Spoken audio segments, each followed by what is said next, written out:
Ice Spike Blizzard is back, offering you an incredibly safe setup to play that can easily clear Pit 100 and beyond. It is nearly as good as the static field version of Blizzard, while at the same time being far superior in terms of defenses.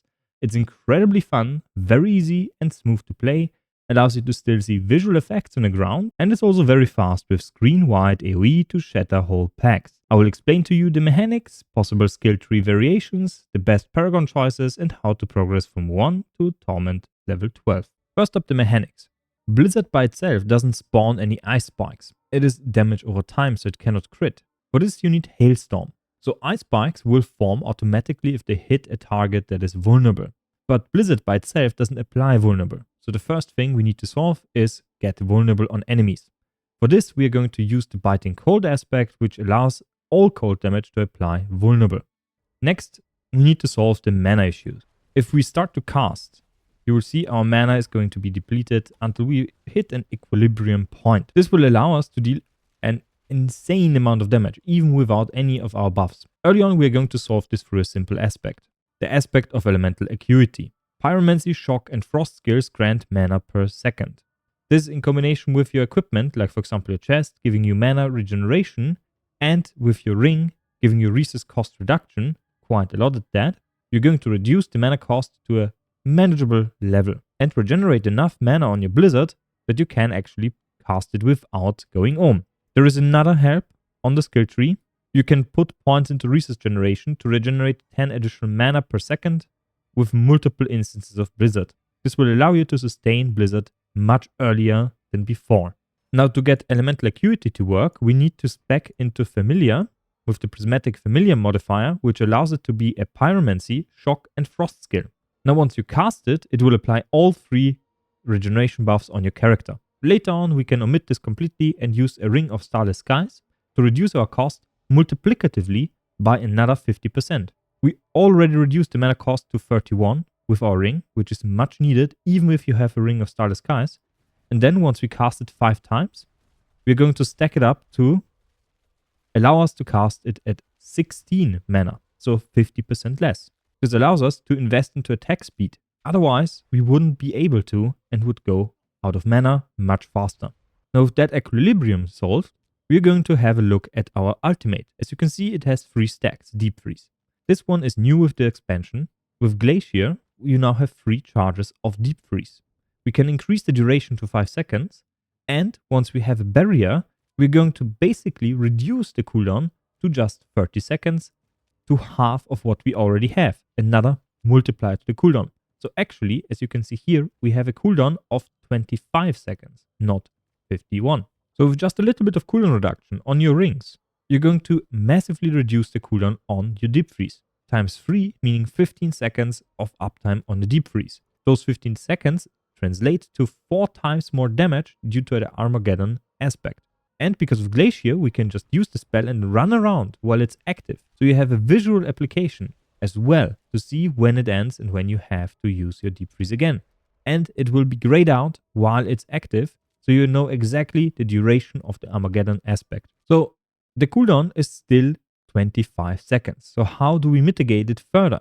The next one is going to be the Shock Familiar, meaning 1 familiar reduces it, 2 familiars reduce it, and so on and so forth. So you can reduce it quite a lot.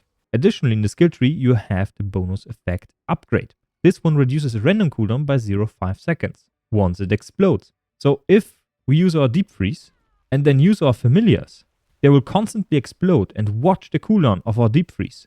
It decreases massively just from the use of our familiars. This will help sustain your cooldown a lot. Additionally, we have Frost Nova with its cooldown reduction upgrade. Each target we freeze with our Frost Nova reduces one of our Frost skill cooldowns by 0.5 seconds. So if we have already multiple targets on the battlefield and we use our Deep Freeze and then use our Frost Nova, you will see the cooldown decreased quite a lot. The cooldown of Frost Nova also decreases by this because it reduces the cooldown of all your Frost skills. So you can actually spam your Frost Nova if you have enough targets. This will allow you to reduce the cooldown of Deep Freeze without much investment in cooldown reduction. Now, to benefit from the fast recharge on our cooldown, on Deep Freeze, we need to sustain our barrier. On our build, we don't have that if we don't use Frost Orb enchantment with its upgrade, Barrier, and Seeking Orb. So it will explode 2 times, making us sustain our barrier just with this spell. However, we are smart and we are going to also use Ice Armor. Now Ice Armor allows us for a 5-second duration on a cooldown of 14 seconds to sustain our barrier.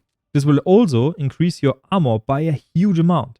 Now with our 2 enchantments, Frozen Orb will always cast on targets, as you can see here, while we use our spells.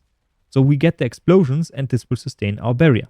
Additionally to this, when we use our second enchantment, which is Ice Armor, and use a potion, we now get a full barrier on our health bar just from Ice Armor and have a chance to not use up our health potion at a 33% chance as well as a 39% chance. Why that high? Because in the Paragon Board, we are going to utilize Enchantment Master very early on. This will boost our potency of enchantments by 30% and increase our damage by a whooping 80%. Now early on, we want to reduce the cooldown of our Conjuration spell by 20% through the Elemental Summoner node. However, the damage is only going to apply to the element of the spell, which is Shock in this situation. So 50% damage just lost. So what you're going to do early on is to use Prismatic Familiar anyway. So you do apply your Frost skill damage. However, later, since we have Fastest Lightning, we're going to lose that 50% damage application. So once you have your cooldowns in order, you're going to switch to Freezing Familiar. This will apply chill to enemies as well as weaken them. So a damage reduction, which is much more useful later on, while enemies are going to plunge you into darkness immediately once they hit you one time. This will also increase your damage by 50% for 6 seconds, which is huge, and will also allow you to sustain your barrier even further. Now the last mechanic to tie everything together is this relic set. All Frost skills deal 70% of the direct damage as Frostbite. This also applies to the Frost spikes that spawn. I cannot be chilled, I cannot be frozen. And my maximum life and barrier generation is increased by 20%, which is immense. Then we have an unconditional Frost skill damage multiplier of 200%. And freezing an enemy will consume all Frostbite on the enemy to deal the damage directly, which as far as I know cannot crit. However, it already technically crits once it's applied the first time. A critical strike will apply more Frostbite than before. Additionally, we are looking at Frostbite damage from Blizzard, which is 229 million Frostbite damage. Once we stack enough of those will also proc, resulting in procs of billions of damage. I am talking not 20, not 30, but 100, even 200, maybe 300 at low investments. We're going to also utilize the Azure Wrath unique charm. For this, we require a charm slot plus 1 charm. Once freeze expires, we're going to deal additional damage with this one. Up to 120% of the damage dealt on a frozen target will explode again. This will devastate any enemy. It is an incredible boost to your clear speed. Next up, let's have a look at the mercenaries. We're going to use Sabo because of a movement speed boost, as well as the map hack. And later on, we can also use Opening Fire to increase the critical strike damage from ourselves by 25%. For our reinforcement, we're going to use Provoke, with players hit by crowd control impairing effect. Next, let's have a look at our abilities. We're going to max out Frozen Orb with its upgrades Barrier, Explosion Damage, and Seeking Orb. This will allow our Frozen Orb to explode 2 times, apply Barrier 2 times, as well as more damage. All of the damage will also apply Frostbite. For Teleport, we're going to use Weaken, as well as Ferocity stacks. Both those only apply if we hit enemies. Wormhole will allow us to increase our mobility quite substantially, and we will stun enemies. With this one, you have to be careful, because enemies will become unstoppable if you use this one directly on them. So you only want to teleport in front of them or behind them, never on top of them. We can alternatively use Blaze with the Healing Flames enchantment from our familiar to vastly improve our mobility. For Barrier, we need to be careful to not overcap this one to go over 100%. At this point, you can see I have 122%. Due to all the skill ranks I have on my gear, I can take out a little bit of those points to get down to 99% and put those points into Frost Nova to increase the freeze effect quite a lot. A 5.5 second freeze effect is a massive increase to the freeze effect you usually have on enemies. For Ice Armor, we reduce the cooldown, get bonus duration as well as Barrier, and get Permafrost for Unstoppable and Armor. Since we use the enchantment effect, we can apply this one as well through Healing Potion. This will also apply the Armor and Unstoppable buff. For Frost Nova, we pick up Size and don't need to pick up Vulnerable or Charge. Early on, you can pick up Vulnerable since you don't have the aspect. And Cold Front is used to reduce the cooldown of your other skills, in this case Deep. For the familiar, early on you want Prismatic Familiar. For speed farming, Fastest Lightning for cooldown reduction, or if you pick the Blaze support for a teleport, you want Healing Flames. For damage and defenses, Freezing Familiar will provide you with the most DR as well as more damage multiplier of 50% through the Paragon Board. We get the bonus effect or charge. For Blizzard, we pick up bonus damage as well as Seek and Duration. And for the upgrade, we pick up Hailstorm. Early on, to sustain your mana, you can use Resource Generation to make it more manageable on your Blizzard casts. For Deep Freeze, we are going to pick up Duration to increase our damage modifier here through Armageddon, as well as cooldown with Barrier to get a massive increase to our cooldown recovery speed, and Glacier to get multiple charges on Deep Freeze for a total duration of 15 seconds consecutively. Next up, the Paragon Board. In the first board, we go with Destruction. Important note, early on you path right, later you path left to get the additional dexterity and willpower from specific nodes late in the tree. But early you path left. Then you grab all the damage, grab the glyph slot and then move up here. The first board is going to be Icefall. What you're going to now do is path to Icefall to pick it up. Path through here for the control glyph and go to the left side first. We're going to pick up Enchantment Master to improve our build's feel with enchantment potency as well as the additional damage more multiplier. We path up to here with Eliminator. Initially you won't have enough intelligence for those nodes, but since we are boosting the intelligence on those basic nodes, we're going to eventually unlock the damage modifier. Next we path right and grab Frigid Fate for a 60% vulnerable application damage modifier and pick up Unleash. This will help with mana sustain. Next we're going to path to Adapt for a massive increase to our AoE and a more damage multiplier. And lastly we pick up Elemental Summoner. This will reduce our cooldowns, and if we use one of the frozen variations of a familiar, we're going to increase our damage by 50%. For our gear we have multiple options. This build utilizes two mythic uniques, Air of Perdition as well as Ring of Starless Skies. Both can be omitted until tier 10. An alternative unique is going to be Harlequin's Crest. This one can be exchanged for Air of Perdition if you don't have it. It's still better than the alternative you get as a regular legendary aspect. For legendary helmet, you want something with intelligence, mana regeneration, life, and armor. You can alternatively grab cooldown reduction or barrier generation to improve your survivability. The imprint here is going to be Exploiters. This will increase your cooldown control duration by 50%. We don't want to omit this one in the final build, so keep that in mind. What you can do later on is to use the Biting Cold aspect through the Transfiguration modifier as a separate imprint of an aspect on your amulet. So you can have this one already here, which is influenced by the first aspect you have here. I have a cold aspect, so the Transfiguration one wanted to match that. It's not pure RNG if you use a Kulean Tuning Prism. So in this case, if I hadn't transfigured my boots and made them unmodifiable, I could put the Exploiters modifier or legendary aspect on my boots and have it on here. This would improve the feel of the build drastically and will allow me to stack even more damage through the freeze and pop through the relics. For your chest, you want to use Disobedience with defensive modifiers. Intelligence, maximum life, armor, or resistances are all needed on this one. Mana regeneration is crucial on this piece specifically because we don't usually get it on our boots or on our helmet since we use other items here. Early on, you want to have mana regeneration in your helmet as well as your boots as well. But later on, you don't need that anymore since you have the Ring of Starless Skies. Disobedience will stack up incredibly fast. Next, we are looking at our gloves. Critical strike chance is the most important one here. Intelligence comes next, with crit strike more multiplier being a massive modifier to your damage. We want to stack additional vulnerable damage here, as well as crit strike damage. For our boots, we have intelligence, maximum life, movement speed, and mastery. Early on, you want to use Biting Cold on your boots. Later on, you want to transfigure this one on your amulet and use Exploiters. On your weapon, we want something with as much weapon damage as possible.